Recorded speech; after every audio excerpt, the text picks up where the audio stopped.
Dear brothers and sisters in Christ, and friends of all faiths and beliefs, the story I'm about to share with you is quite extraordinary and provides a revealing look at the state of religious freedom in the modern world. The central figure of this story is none other than Cristiano Ronaldo, the most famous soccer player in the world. Picture an electrifying evening in Saudi Arabia. The atmosphere is charged, the air thick with emotion and tension. Al Nassr and Al Shorta, two of the strongest teams in the Arab Champions League, are facing off in a crucial match. The stands are packed. The spectators are on the edge of their seats. The scoreboard reads 0-0, and time seems to be ticking away with no change in sight. Into this setting, Cristiano Ronaldo springs into action.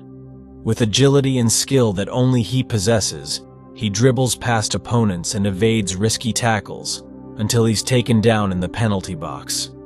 The referee, without hesitation, calls for a penalty kick. Ronaldo picks up the ball and places it on the spot with the care of an artist in front of their canvas. He takes a few steps back, appears to reflect for a moment with his eyes closed, as if mentally preparing himself. Then he runs up and kicks. The ball, with a trajectory as accurate as a laser beam, zips into the bottom right corner of the net, eluding the outstretched hands of the opposing goalkeeper. It's a goal that not only seals a win for Al Nassr, but also catapults them directly into the final. But what happens next is as significant as the goal itself. Before his iconic victory scream reverberates through the stadium, Ronaldo makes the sign of the cross. It's a quick, almost instinctive gesture, a conditioned reflex honed by years of religious practice and faith. In that moment, Ronaldo is not just a soccer player who has just scored. He's a man giving thanks to God for a favorable outcome, a man of faith acknowledging divine providence in his life. Now, anywhere else, this gesture would pass as an act of personal devotion, probably overlooked or barely noticed. But this is not anywhere else.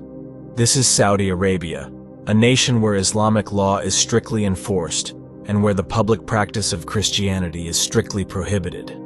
In this country, it is not allowed for non-Muslims to pray publicly, let alone make such a distinctively Christian sign as the sign of the cross.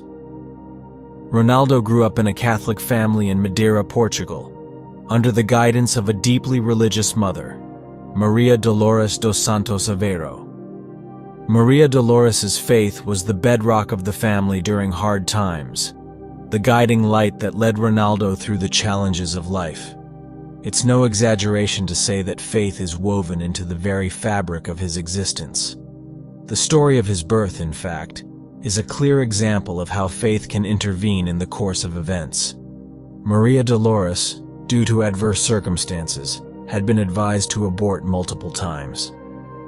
Yet her faith gave her the strength to continue with the pregnancy, convinced that if God wanted that child to be born, then there must be a divine plan for him.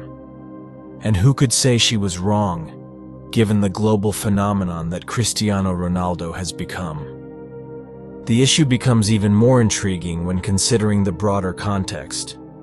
In 2017, Real Madrid removed the cross from the club's crest out of respect for Arabs.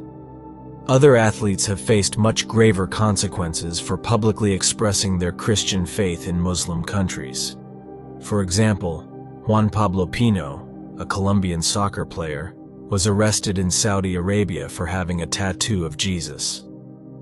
Ronaldo's act could have far-reaching repercussions beyond what one might imagine.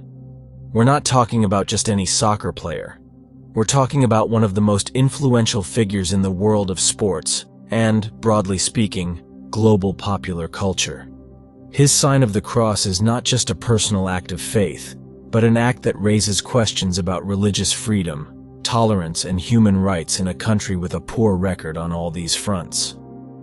Therefore, Ronaldo's gesture becomes a powerful symbol in this context.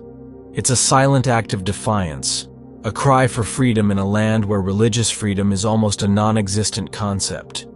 It is a tangible sign of the tension between man's law and God's law, between earthly rules and divine ideals.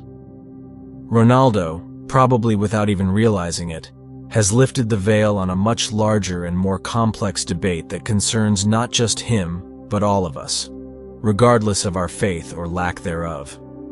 It's a debate about the freedom to express what we believe, to live according to our conscience, to be truly free. And so, the words of St. Paul come to mind. There is neither Jew nor Gentile, neither slave nor free, nor is there male and female, for you are all one in Christ Jesus.